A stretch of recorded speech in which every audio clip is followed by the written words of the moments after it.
Sonic Frontiers seems to be one of the more divisive Sonic games in the series. You either love it, you hate it, or you think it's just kinda average. As for me, I kinda am leaning in the middle. The game is by no means awful, not at all, but it did leave me bitterly disappointed as I set my expectations way too high, and the finished product just didn't land with me. But instead of doing a very negative review, I'd like to do something a bit more positive. I've talked about Sonic Frontiers quite a lot on the channel, and we talk about it a lot in live streams, and I've been thinking, how exactly would I fix Sonic Frontiers? Well, today, let's talk about that. So first of all, as a brief refresher, what exactly do you do in Sonic Frontiers? What is the structure of the game? Well, you run around open zones collecting memory tokens by completing minor bite-sized platforming challenges. Complete minor puzzles in order to make more of the map accessible. Indulge yourself in optional activities such as collecting tunes for the Jukebox and completing challenges that allow you to unlock the spin dash ability. Find Coco as well as attack and defense tokens in order to raise your respective stats. You can even go out of your way to find hidden Coco that give you a permanent increase to your boost gauge. With those greater stats, you then take on mini-bosses that allow you to get portal gears. You then take those gears to Cyberspace levels where you can then complete 4 objectives within each Cyberspace level to obtain vault keys to obtain Chaos Emeralds.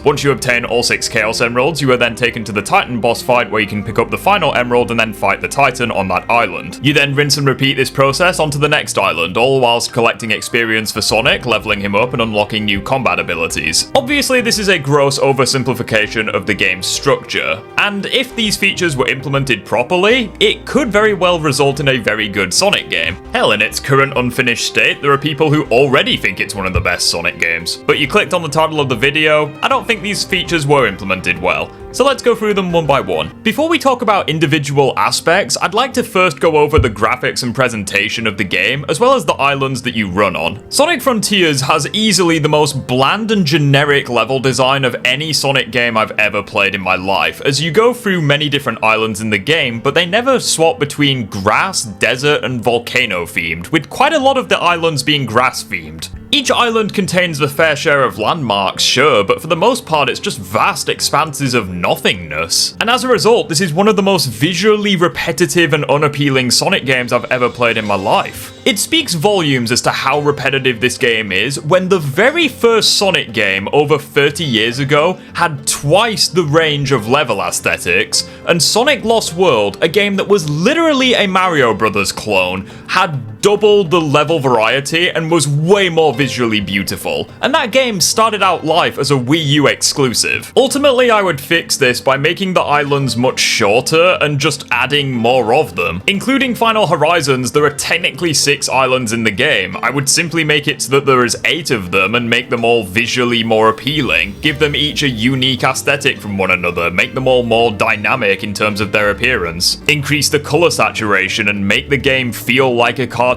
By adding more islands and making them shorter in length and giving them each their own unique aesthetic would not only make all of the islands feel unique from one another, but it would make the game just much more visually appealing and actually give me incentive to revisit each of the individual islands. And one final thing regarding graphics and presentation before we move on to gameplay related things, I really hate the cutscene quality in this game. As Jay's reviews pointed out, characters stand there with less life in their eyes than a Five Nights at Freddy's animatronic. They just stand there interacting like fucking goldfish. The Crash Bandicoot N. Sane Trilogy released 4 years earlier and demonstrated how insanely cartoony and animated characters can look. It speaks volumes as well as to how bad Sonic Frontiers looks in this regard when Shadow Generations, the game that released after it, is damn near one of the best games in the series in terms of visual presentation, being right up there with Sonic Unleashed for being the best in the series. Meanwhile, I'd go as far as to say that Sonic Frontiers is even worse than Sonic 06 when it comes to cutscene quality. If you made all of the changes to the game's aesthetic that I mentioned earlier, in addition to making the cutscene animation way better, Sonic Frontiers would easily be the best looking Sonic game in the series for me, or at the very least it would be in the top 3 best looking.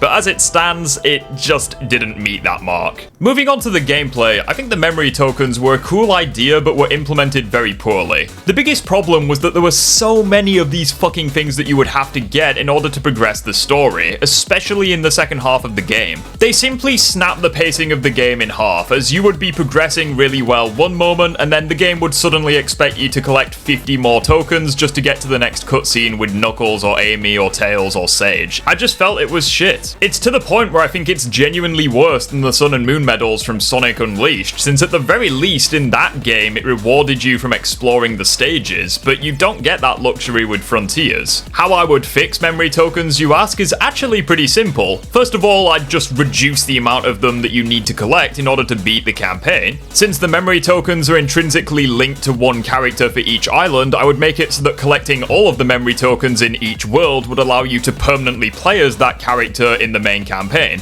For example, you 100% Kronos Island, you get to play as Amy for the rest of the campaign. For Chaos Island, it's Tails, and for Ares Island, it's Knuckles. And from there, I would make it so that there are more ways of actually getting memory tokens, such as defeating a mini-boss without taking damage, or 100%ing a Cyberspace level. Small changes that would actually incentivize the player to engage with the game's content. Moving on to the game's puzzles, I thought this was an interesting idea, but just wasn't introduced very well. I get that it's a Sonic game and it's aimed towards a younger audience, but at the same time, some of these puzzles were laughably easy, even for someone like me who's shit at puzzles. On the other side of the coin, you have moments where the game throws very frustrating puzzles at you right before major encounters with the Titans. The worst examples being the graveyard puzzle in Kronos Island and the ridiculously unnecessary pinball minigame on Chaos Island where you need 5 million score or whatever it is and you only have 3 lives and the puzzle just feels janky to play. There's nothing I can suggest to improve these other than simply removing them from the game altogether. They offer nothing to the overall plot and they just slam the brakes on for no reason. Moving on to the Jukebox, there's honestly no complaints that I have with it. I think it's a pretty cool idea, being able to listen to whatever song you like from Sonic's history, because at the end of the day, Sonic has some pretty kick-ass songs.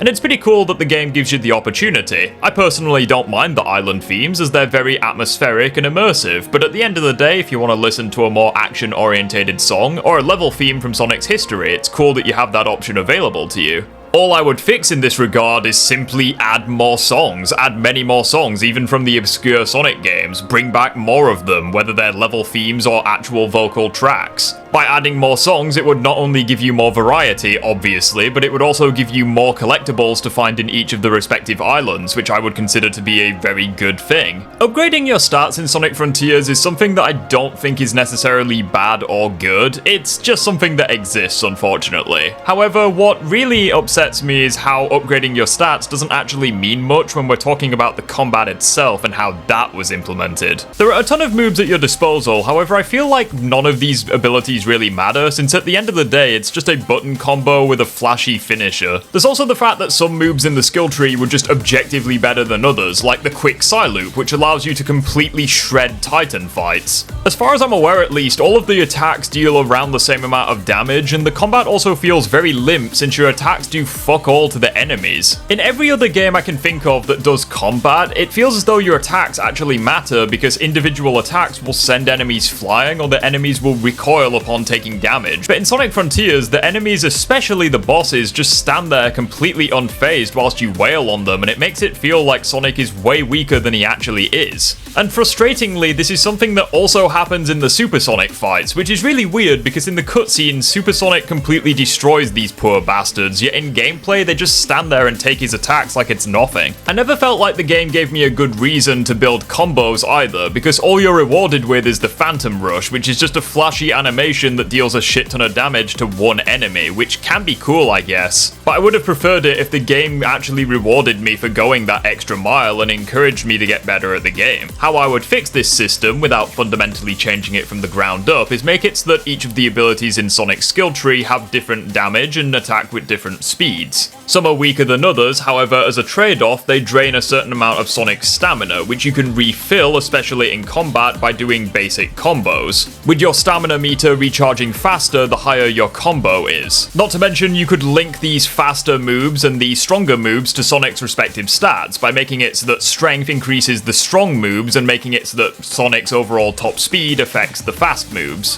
Finally, make it so that the enemies react to Sonic's attacks in a realistic manner, especially with the Super Sonic fights, and you could actually have the best combat system in the entire series. allowing players the freedom of having different builds with Sonic, letting them tap into his raw power and overwhelming enemies with brute force, or fine-tuning Sonic's speed and allowing him to take down groups of enemies with finesse. And moving on to the mini-bosses, it would actually add variety with the mini-bosses, as some of them would be more vulnerable to Sonic's strong attacks and some of them would be more defensive against his fast attacks, and vice versa. However, the mini-bosses themselves I just didn't really enjoy that much, because whilst they look different and played different, at the end of the day the core objective with each fight remains the same. You beating their respective puzzle and then beating the ever-living shit out of the boss whilst they stand there and don't really do anything. Simply put, you could ditch the puzzle mechanic of each fight and make it so that these are the equivalent of Titan bosses but for regular Sonic. Give them all very varied movesets that force you to actually dodge and react to their attacks and parry at the right time in order to get your own attacks in. However, once you collect portal gears from these mini-bosses, you then move on to cyberspace levels. And I've got to be honest, this is the thing that I would want to change the most in the entire game. I've gone on record before saying that cyberspace levels are the bottom of the barrel for the boost formula in the Sonic games, and yeah, that pretty much hasn't changed. The game clearly goes for a quantity over quality approach, because there are quite a lot of cyberspace levels in the game, but all of them are very bite-sized that take between 30 seconds and 2 minutes to complete. Throughout the entire game, they also reuse the same level aesthetics over and over again, those being Green Hill, Chemical Plant, Sky Sanctuary, and the city, whilst also reusing level layouts from previous games, including Adventure 2, Generations, and Unleashed, but with far more bland level design and some of the worst controls in any of the Boost Sonic games due to how sluggish Sonic feels to control and how delayed his homing attack is. In its current state, there is literally nothing that I enjoy about the cyberspace levels in Sonic Frontiers. So let's take this and turn it into something great. The first thing being to change how Sonic controls in these stages, making it so that his homing attack is no longer delayed and make it so that he actually has pretty good handling, especially in 2D segments. As for the stages themselves, we would dramatically improve the level design and also go for a quality over quantity approach, making it so that there are only 3 of these levels for each island, but make it so that they are between 2 and 4 minutes to complete respectively, so there's a bit more meat on the bones. What we could also do is intrinsically link the cyberspace levels to the level aesthetics of the open zones that I mentioned earlier. And this would work really well, especially since the narrative seems to imply that all of these levels that Sonic goes through in cyberspace are linked from his own memories. If Sonic Frontiers is yet another example of reusing level aesthetics from the series, why not go all out? Stay with me here, watch and see what you think. For the Grass Island, we can use Green Hill Zone, Emerald Hill Zone, and Mushroom Hill Zone respectively. For a desert world, we could use Pyramid Cave, Dusty Desert, and Mirage Saloon respectively. For a snowy world, we could use White Acropolis, Cool Edge, and Frozen Factory respectively. For a water island, we could use Ocean Palace, Wave Ocean, and Aquarium Park respectively. For a jungle aesthetic, we could use Frog Forest, Plank Kingdom, and Jungle Joyride respectively. And for a volcano themed, you could use Red Mountain, Flame Core, and Lava Mountain, respectively. Like, that sure sounds like one hell of a recipe for a phenomenal game to me.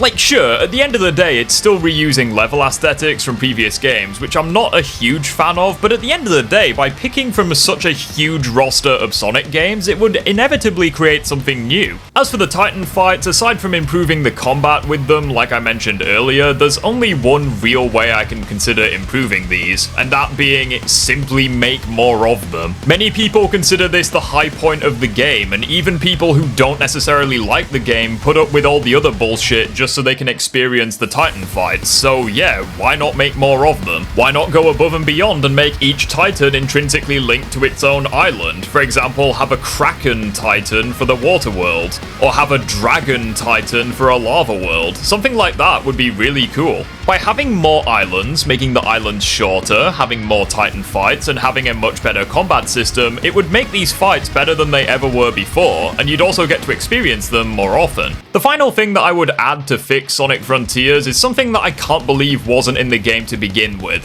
Why the fuck can't we play as Super Sonic in the open zones? Like, that would be amazing. Even if it was a reward for 100%ing the game, I think it would be really nice to play as Super Sonic and just explore the islands at your own pace. Especially with Super Sonic 2, since you only get to play as him once in the entire game. With that being said though guys, that's how I would fix Sonic Frontiers and turn it from a mid-Sonic game into one of the best games in the entire series. Let me know what you think down below, consider subscribing to the channel, and let me know what you would do to Sonic Frontiers to make it even better. I thank you all for watching, and I will see you on the next one. Take care.